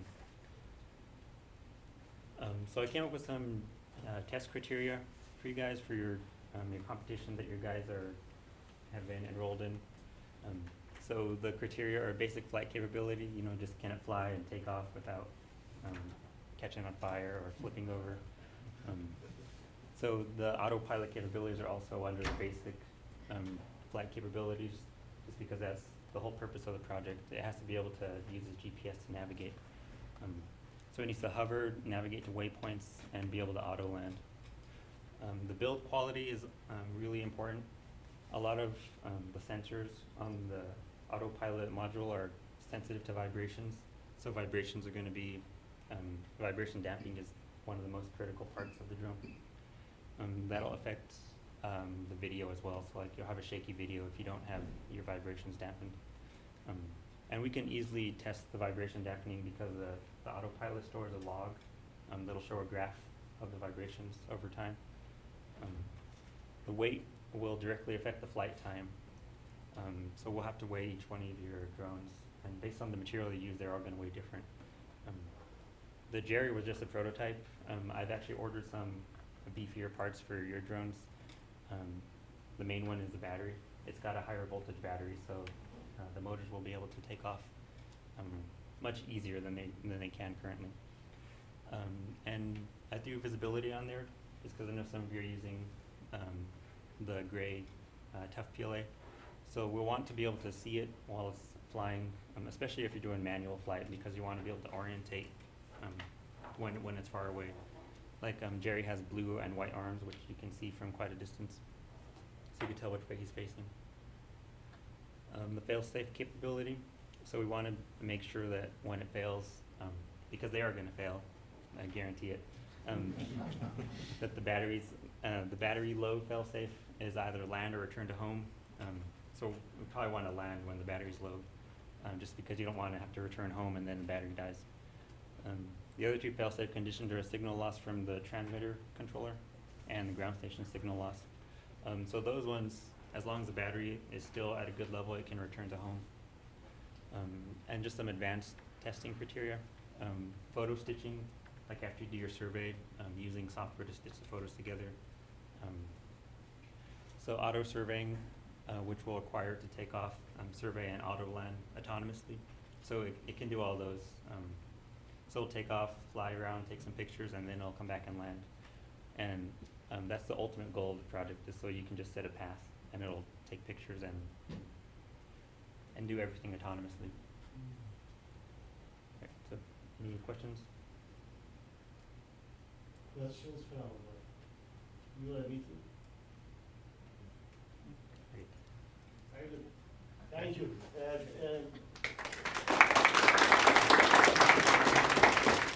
Brandon is also in charge of our documentation information dissemination team, putting together the website and the brochures and pictures. So would you please update us on the documentation? Yes. So me and Victoria are doing the documentation. I think she's working at the Triggering Center right now. So the website, we've just been updating the website with pictures and stuff and videos and descriptions of what you guys are doing, especially on the field trips. This is the website. I believe she sent out an email with the website. If not, if you don't have the link, we can send it out again. So photo release forms, what we wanted to do was make sure that we have all of your guys' photo release forms. And we'll have some photo release forms printed up. If you haven't signed one yet, then we can get you to sign one so we can. Team leaders, please collect those, gather those photo release forms, return it. And so Dr. Vitti would like us to perform some interviews with you guys, just to gauge how you guys are feeling about the Summer Institute and kind of update us on your project. So we'll be doing a few select interviews with some of the team members from each college, and we'll be videoing you. So we'll make sure to prepare you, and I won't make you look bad. I'll make sure to edit you. And these are just some pictures of the students working that we've taken. So just using the alien thing, 3D printing with tough PLA, and working on soldering the rope rest together. And just some more pictures for you guys to look at.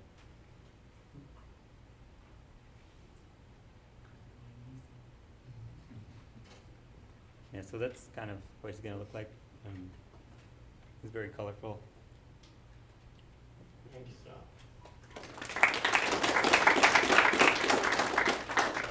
Okay, very good. I think this is the fourth week. We're halfway through, and I believe that we have made a lot of progress. And then in various aspects, the classes, the projects, documentation, social events, cultural events, which is very impressive. And I'm really very pleased with the process. And I keep talking to you, I find you, I talk to you in the hallways, and it seems that everyone is engaged and motivated. Just what Eric did today, he met with our outreach officer, what, was it yesterday? Yeah, yesterday. He received the frequently asked questions yesterday from our outreach officer, and then you saw the result. We just worked with him yesterday today to come up with this conversation about this. So this tells us something about the motivation and engagement and work together. So I think now we have some time to ask about your reflections. Sandy just joined us. And Sandy, do you have any updates on the administrative part of the project or the scholarships, anything? Nope. So basically, you know, what we've been working in the background, I haven't seen you guys too much because we've been quite busy. Thank you so much, you know, for those of you who were able to speak to some of our board members today. They really were jazzed by seeing what you're doing. In fact, President Begay from the Navajo Nation is now a member of our board. He's now thinking about how do we work ever closer with NTU. How do we share more resources? This is a great example. How do we then link off of this and do other things? You know, we're just really enthusiastic about what you're doing, everything that we're seeing. And I understand that some folks got some checks today, right, that they were waiting for, correct? Yes?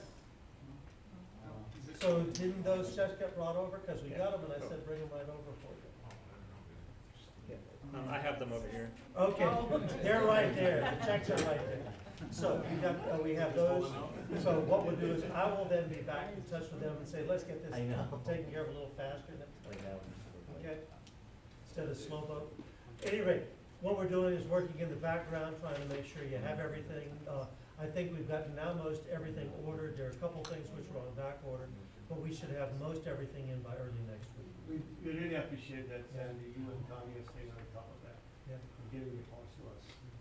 It's a eight weeks process, but we have a lot of turnaround. And then Sandy and Tony are taking the rest. Dorothy, would you please, anything that you want to say? I just want to say I'm very impressed with the work you guys have been doing and the projects, and 4 weeks is not a lot of time to get done what you've already done, so it's gone by very fast, so you guys are doing a great job. Every time I walk by, everybody's all busy, and that's good, but hope you're enjoying your time here as well. Yeah. Yes, we added 15 new engineering students to our enrollment just this summer by inviting you. We had about 40, we added 15, about 40% increase. That's a lot of work for our chairperson. That I know Dorothy, but we really appreciate that. She's supporting that. 15 new students, that with all the logistics and the stuff. Dr. Hager, anything that you want to share with us? What I'd like to say that just keep in mind that Dr. Vadi mentioned it. The plan of action was 8 weeks is too little time to start everything from scratch. That's why the suggested approach was, let's start something that you guys work on, at least on the beginning design. So what you have in your hand requires a lot of improvements.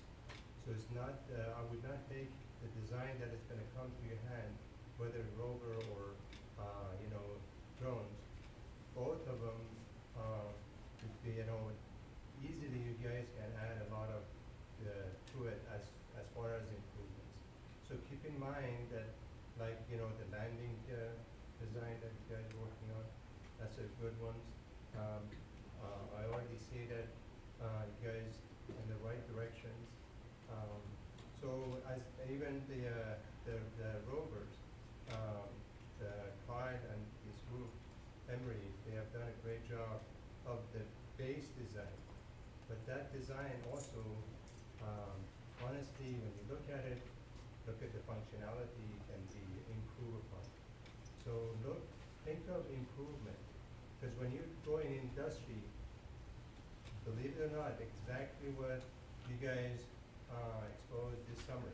They're going to give you a base design and expect you to improve upon it. Most of the time, you don't start from scratch. Most of the time, actually, they give you a competitor's design and they say, improve upon it. So take this one as a great opportunity of real-life design and manufacturing. And I'm glad today, Dr. Vadi, streamlined that manufacturing engineering, because it should not be two separate ones. As Dr. Vadi mentioned it, guys, communicate, because it should not be a manufacturing team and design team. It should be really working environment. That's communications. Thanks a lot, Professor. Scott, I know you have the state-of-the-art facility over there at NTU. You provided good training. What is that your students are getting from this experience, the summer institute? It's just, it's more of the hands-on stuff. Really, this provides an opportunity to really integrate all of the technologies that we're using, the 3D printing, the metrology, the CMM, the alien arm. So, and to get those all in one place is pretty good. A lot of times the instructors are working on separate individual items, but this way we can integrate it all. Very at once. synergetic. And a lot more time can be dedicated to it. Right. And do you want to add anything about your students' experience? And I think just by coming here, I'm impressed. I think it's neat. I'm glad that I'm hoping my students are glad they came up to this opportunity, because I think this is gonna push them forward into where we have been struggling with just getting our advanced manufacturing program moving forward. Now that I have some students that came here, I'm hoping that they're gonna help me, That will be your assistant. my assistants, to move forward at TMCC. So I think just by seeing everything that's going on, I'm impressed. Everybody's doing a really good job. I'm excited, I'm jazzed, I got some stuff down that I'm Nice. excited to move forward on, so. Right. That's a broader impact. You go back and then you actually help the program for a broader impact. So this is great. Steve, what is your impression and how do you think your team can help us? Yeah, well, I think it's great. You know, I think you'll see. I hope as many of you as possible can make it in the morning. I think you'll see a lot of things, and I think we'll see that you guys can show a lot of parallels in what we do with what you're doing. Really, a lot of the exact same tools, a lot of ROS, a lot of 3D printing. We've had a lot of paint crimping. Crimping at midnight, fixing, crimping. So I think you're really. I mean, the way robotics has evolved, in particular.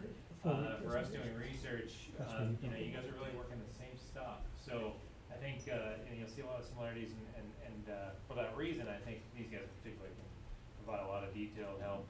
I think we can all provide some perspective on kind of the engineering aspects and kind of project flow aspects and thinking things through. And whatever you guys need, hopefully we can be of assistance in some way. Thanks a lot. Thank you. Any other comments anyone want to make? Okay.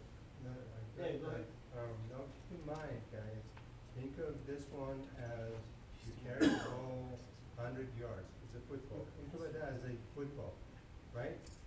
So the last 20 yards of your football requires what? 80% of your energy, right? So you need to less for next few weeks. Really put a lot of effort in.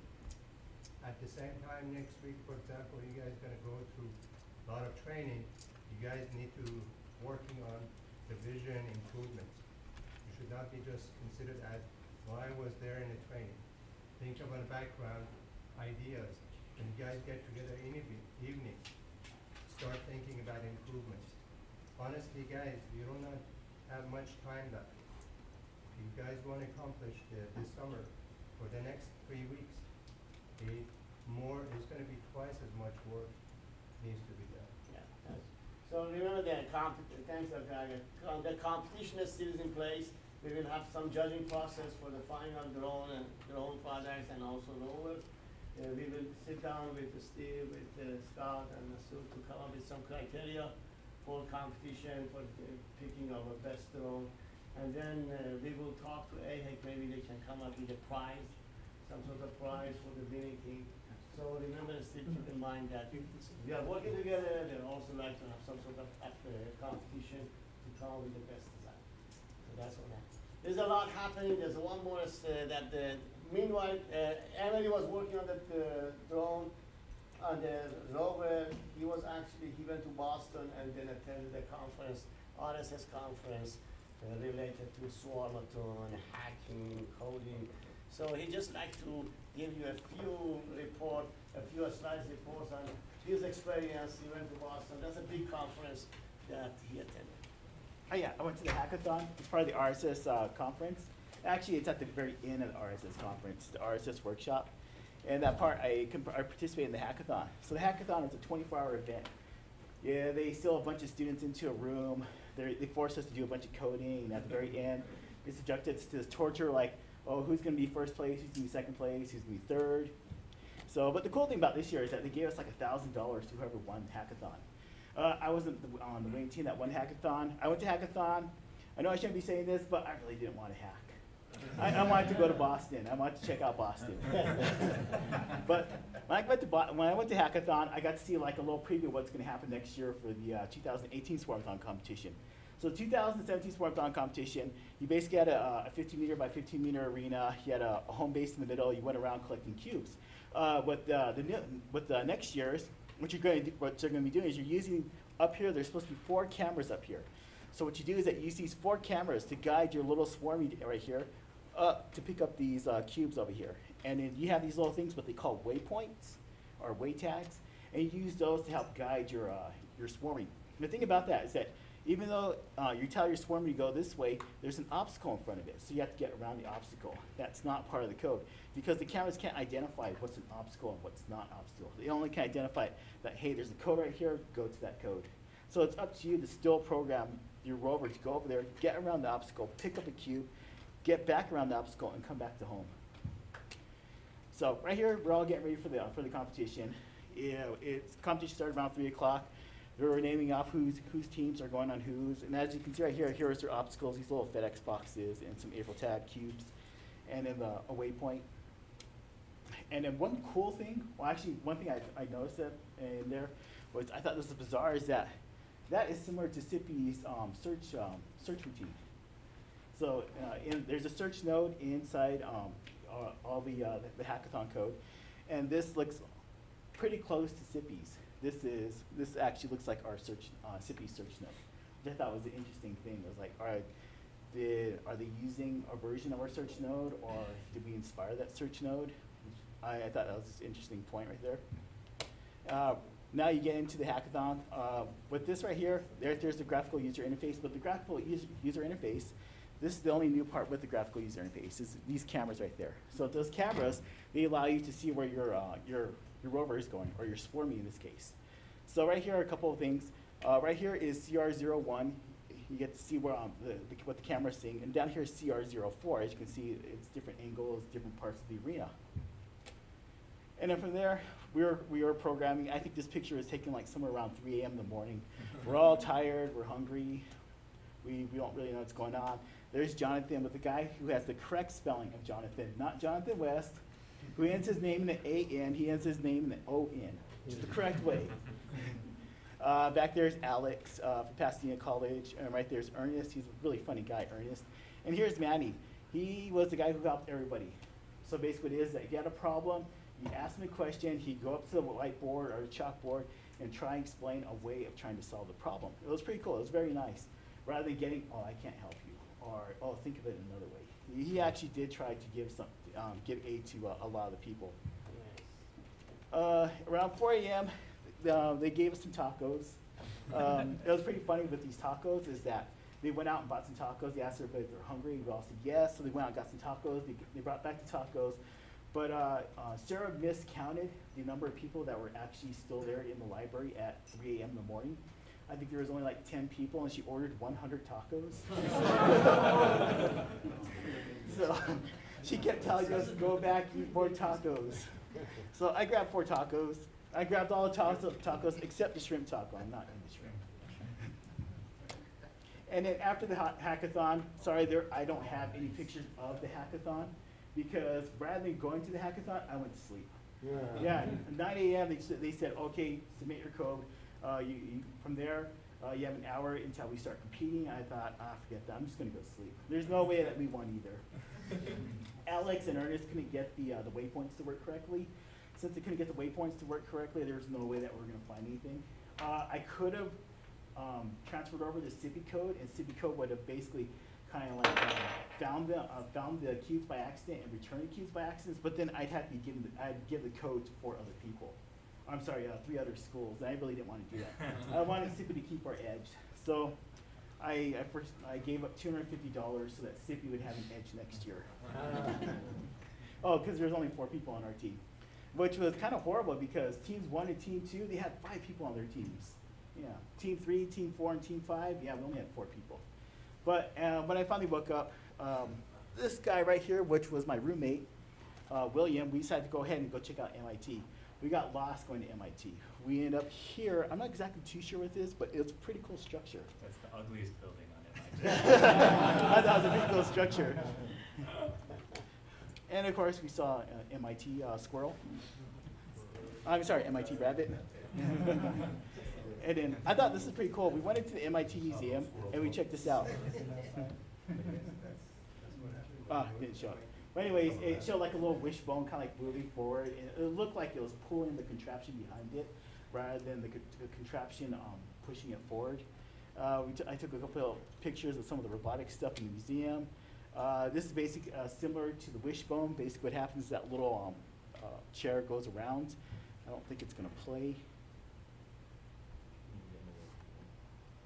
Maybe if I hit play. Well, you guys all want to go. You don't really want to see that. While I was waiting down the subway, I thought this was interesting. A lobster roll at McDonald's. Those are really good. I'm Maine. I would never eat a lobster roll from a fast food restaurant, but those are good. And then right here is a picture of the subway. I thought it was pretty interesting because it was nice. It was a proper subway. It was dark, it was dank, it was hot, it was creepy, it was gross. I've been to the BART in San Francisco. It's pretty clean. It looks pretty nice on there. I've also been on the subway system in Washington, D.C. It's super clean. It's immaculate. It's beautiful down there. But no, this is a proper subway. It looks creepy. And then here's some more. And they also have the proper creepy subway design inside, which is pretty nice. And then right here, I got to look around. Right here's a nice picture of when I was walking down. I walked down Harvard. I forgot, it's not Massachusetts Avenue, but I forgot the cross street for it. I went and took a picture of the lake, and then as I was walking along, I noticed this right here. They have their own bike lane over here, or like I like to call it, hippie lane. So right here, bike lane. And notice that the bike lane is nowhere near, I'm sorry, it's not even on the street like here in Albuquerque, which is horrible because here in Albuquerque, you have these horrible bicyclists going up and down that. And they don't like to ride right to the side or to the middle. No, they like to ride like right where you're about ready to hit them. And then I went ahead and corrected myself because it's a hippie lane. And I think, and on our way back, this is the weirdest thing. So our international airport here at ABQ Sunport, it's open 24/7, which is nice. I had no idea how nice that was. Security's open. So basically, you just go back there, try and get on your plane at 3 a.m., 2 a.m. It's very nice. Logan Airport does not have that in Boston. They closed that sucker down. So right here, security checkpoint. So we get there at I think it was 2:45 a.m. because we're expecting that we might hit a line. So we get there and we're walking. American Airlines is way back there, and as we're walking, we hit Delta, and it's like, whoa, where's security? I thought we were going to security. So as we look back, we notice that these closed gates right there, that's security checkpoint. And that was closed. We looked up on Google. It says it opens up at 4 a.m. We went ahead and asked security. They said, oh, no, it opens up at 3:30. Our flight was at 4 a.m. For some reason, UNM hated CNM and SIPI because they made us get up in the morning and get on that flight at 5 a.m. And then here's a couple of people that I was there with. Here's Jeff, and here's Jacob from the CNM team. Very nice guys.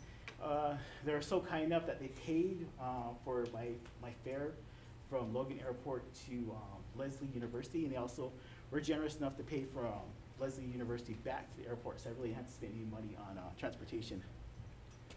And that was it. Thanks a lot. Thank you. If you see the public speaking, you should see these students when they walk in city. Very shy, quiet, and we do so many progress report, presentations, conference presentation, and most of my students don't have a problem in public speaking because they practice it. So we are going to go to the 2018 Swarmathon. We signed up to go that, to be registered as a team. But I like to take a team out of all these 5 colleges. So if you are interested to join the Swarmathon team, you need to talk to Emily. So we put together a team from all these 5 colleges. And then we work together to go to the next year Swarmathon. This year we won the grand prize. Next year we are going to win the grand prize. Very good. Thanks a lot. It's a grandpa prize. What's that? Grandpa prize. Grandpa prize. Very good. Thank you. Any questions? Thank you for your time. So we are on time, 3 to 5, and then see you tomorrow. Thanks a lot.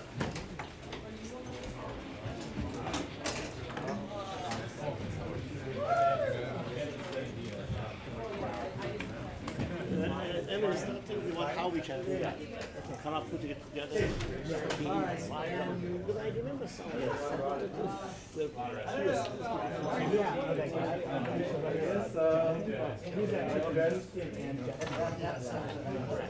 Think about how it can happen if we can put together. If we were to do that, we'd have to go